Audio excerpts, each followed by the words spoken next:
yeah, it's the same content. So you choose. Yeah, centralized versus decentralized hydrogen production. Case study from Texas and Europe. Please. Okay, thank you very much. Well, it's the same content, although it had two different working titles. This is the work of my PhD student Espen Flo Bødal, who has been visiting PhD here at MIT the last year. We are both from the Norwegian University of Science and Technology.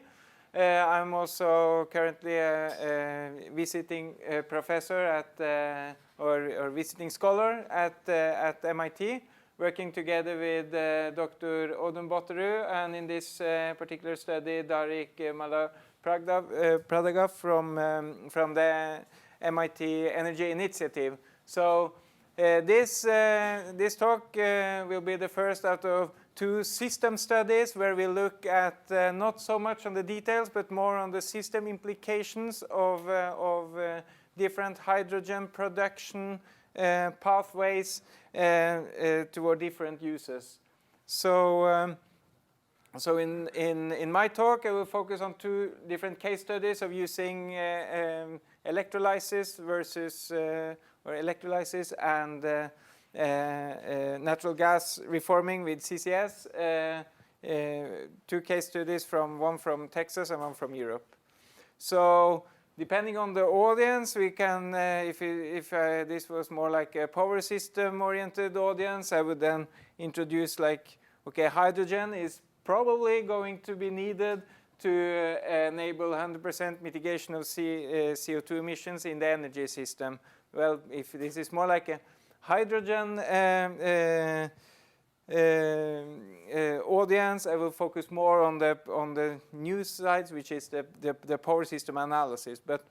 But just to go forward, the rationale here is that in the US, most of the hydrogen produced today is from natural gas without CO2 capture, with CO2 release, and we want to do something about that. At the same time, we see that there are some promising new markets for hydrogen, which means that the CO2-free production of hydrogen becomes even more important in the future. And then we, of course, then have, as the whole audience here know that we have the electrolysis path, which was quite much used before in Norway due to heavy industries, but have been replaced by natural gas due to much cheaper prices. So if you look at the current cost estimates for hydrogen from natural gas, this is entirely taken from an NREL study, National Renewable Energy Laboratory study here in the US, of the cost of hydrogen from natural gas with carbon capture. As I understood this study is that it has not included the transportation and storage part of the CO2, but it shows that it's a I would say rather small increase in the cost according to this study to include the CO2 separation process. So we end up with a cost of $1.5 per kilo hydrogen, while from electrolysis from the same study it doesn't show as promising result. Very depressing for me as a professor in electric power engineering, but I have to deal with the facts that it's currently quite much more expensive. Even when we take into account the CO2 separation of the reforming, but CO2 transport and storage is not included, so it doesn't have the whole cost, and it has some more assumptions on the technology side, while on the electrolysis side, which here this study shows some around $5 per kilo hydrogen from electrolysis is from, at least what I know, is from known technologies.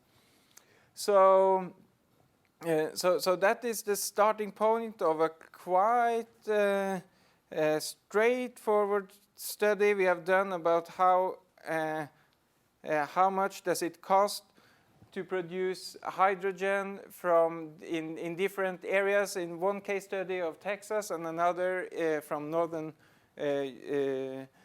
Europe.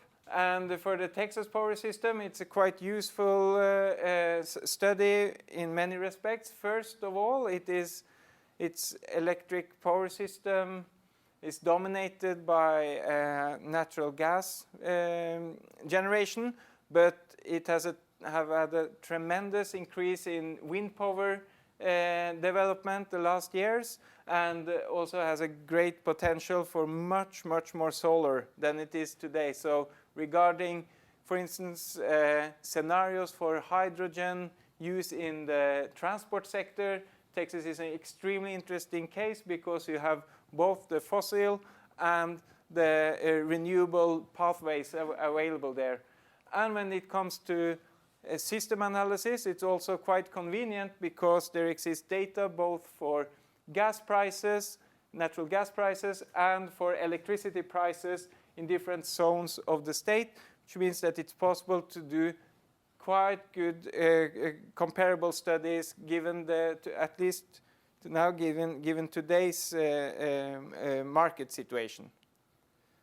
We have used 2 different market prices. I will not go too much into that, so more on the market details, but the day-ahead market and the real-time market have the same average prices because energy is settled in the day-ahead market, and then imbalances are compensated in real time during the real-time market. So this prices fluctuates around the day-ahead prices typically, depending on the imbalances, like wind and load forecast errors.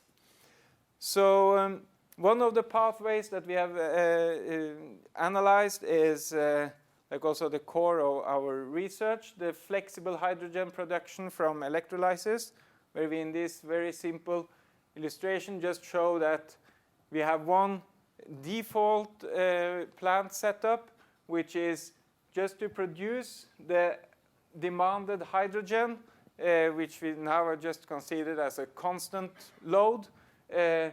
We just size the electrolysis plant so that it can run on more or less full capacity the whole time. So we reduce the investment cost as much as possible, but we have no flexibility there. The other option is to include a hydrogen storage here of a certain size and then oversize the electrolyzer so that we can produce the same amount of hydrogen but follow, for instance, price variations to reduce operating cost. But then we have to install a larger plant.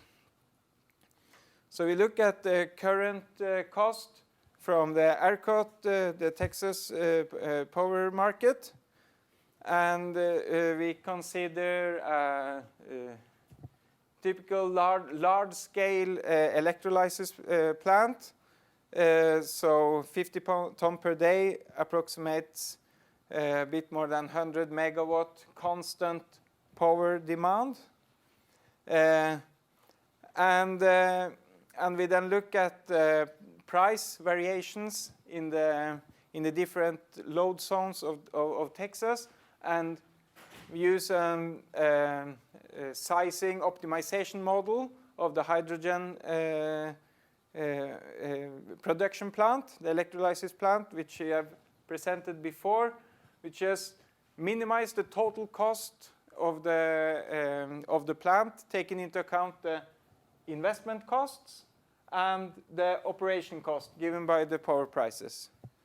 So when we do this optimization, we find out that if you look at the electrolysis, look at the day-ahead market prices, we will see that it is beneficial to actually build a flexible hydrogen production plant with the price variations that we experience in the market, and also we need some storage to utilize these price variations. That yields for both the day-ahead market prices and the short-term, the real-time prices. So it is interesting that it is actually a case already now for flexible hydrogen production if there is a demand for hydrogen. If we look at this slide, sorry for the small font here, but the difference between this curve and this curve is the cost reduction of hydrogen when we use the flexible electrolysis plant, the oversized plant. So this is $1.7 per kilo. This is 1.6. So the cost of hydrogen is, I would say, significantly lower for the case. Oh, so, sorry, it's this against this, and this curve against this in the other market. So the costs are definitively reduced when we introduce flexible hydrogen production. I just have to say it's a bit of a technicality for the power market analysis, is that we here assume that the real-time market prices are known from before and we can utilize the price variations exactly, but that is not the case. In reality, they are unknown. So we have also developed a stochastic operational model for the electrolysis plant, which then takes into account price uncertainties to optimize the hydrogen production. But I will not go into that now. So this is the optimization of the electrolysis plant. And now let's consider how does this compare with producing hydrogen from natural gas with taking into account carbon capture cost. So the darker the color, the more expensive is the hydrogen. And if you look at the hydrogen cost side, we see here from the colors that hydrogen from electrolysis is mostly cheaper than hydrogen from natural gas if it just wasn't because the scales are different. So if we go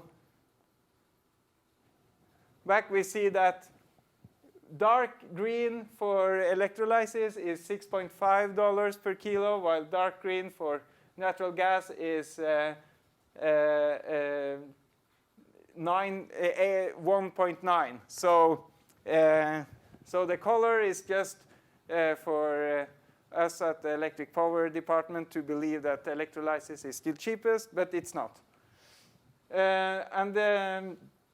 But as I said, it's not given that this is the true comparison, because we don't know the actual cost of the CO2 transportation and storage. So if we, for instance, add $2 per kilo, maybe Emre here can help us get the right numbers for this. If we add the cost for CO2 sequestration, we see that electrolysis pops up as a preferred hydrogen pathway in half of the load zones. And also, if we take into account that electricity prices will probably go down in the future because we get more wind and solar in the system, we will also get more hydrogen production from electrolysis. So leaving Texas, we go to the north of Norway and look at the comparison, north of Europe, and look at the comparison there. And in this case, we have looked at the power prices in the area of Norway, Sweden, Finland, it's Denmark, it's the Nordpool area. In this case, it's interesting to compare with Texas in the way that flexible hydrogen production does not make so much sense here because power prices during the day are very constant, so that it's better just to build an electrolysis plant that is operating on constant power. And then we see mostly it's around 2 to 2.2 US dollars per kilo hydrogen. So most of the places here, it's more expensive to produce hydrogen than in Texas, except from the Tromsø area, which is far up here, which has abundance of cheap hydropower and grid limits, so the prices gets really low. So for the world hydrogen market, it's then North Pole area against the Texas area. Who will win? Well, we will have to see. So to wrap up the presentation, I will show what we are planning to do next. And our PhD student Espen is working hard on this right now, I hope, while I'm talking. So he is back in Norway now doing the studies on looking at the different pathways, taking into account that we also have the two options for electrolysis. One is large-scale electrolysis, for instance, near large-scale wind farms. Then you have to distribute the hydrogen to the customers, or should we rather depend on small-scale electrolysis near the demand centers? For instance, given that demand is for passenger transport or buses. And to do this analysis, we are then extending our previous models to include like a full-scale electric description of the electric power grid, and include also simplified, I would say, representation of hydrogen transport pathways. And then we will then try to look at the full optimization of this system to see in which cases is it more optimal to go large-scale hydrogen or small-scale, and how does also natural gas with CCS compare with small-scale hydrogen near the demand centers. Okay, so these are the references, and thank you very much for listening. We have time for questions. One quick question on what's the electrolysis cost you are assuming? Like the capital cost? Yeah. It's from the NREL report. I don't have the exact number. It's like is it the projection or current? No, that's current. Yeah. Your results are much more optimistic than ours. So. Yeah, okay. That's good to know that we are still optimistic. I've been working with hydrogen for 20 years and I'm still optimistic. It's not bad. Okay. If I may make some suggestions, you look at Nel, they're investing 100 megawatt hydrogen in France for 450 million crowns. So yeah, Nel. Yes. Yeah. So Nel is part of our research project. Yeah, for the cost is very low, basically. Yeah. It's only electricity cost. And with the CO2, I mean, hydrogen production, you already remove the CO2. So the 10 kilograms per CO2 per kilogram hydrogen is a little bit high because you do water gas shift to make so it's less. So you will have trouble if you are above $1,200 per ton of hydrogen, including all the CO2. Because the capture and transport is very cheap. Yeah, at that location. So yeah. That's the target. Yeah. That's also very important input for our next study, where we also plan to use this model for this system, and we have our partners Nel and Shell and Equinor in there, so they can compete on giving the lowest cost. It's a public. They have an announcement. It's just a press release. Yeah. Okay. Yeah. I know about this. Yeah. So thank you. If you take a 15-year lifetime, it's 20 cents per kilogram of hydrogen from just the investment cost. So that means that you have a whole dollar left for the rest, for the electricity cost. Yeah, so electricity price dominates the cost of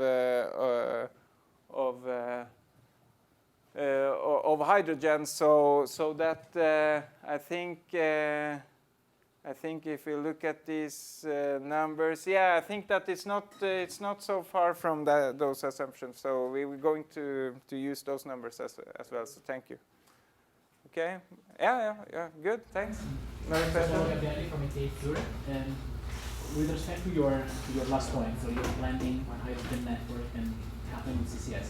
Are you also planning then to consider the CO2 network, and how would you like to do this? Where you store it? Yeah, so we have to make assumptions on that. But how to do that, I have no clue yet. We have to think about this very carefully. So it's very important because several times when I do these comparisons of CCS alternatives with other alternatives, it's often just the C and the S that is included in the cost analysis. So yes, this we will not forget that. Remember, I'm from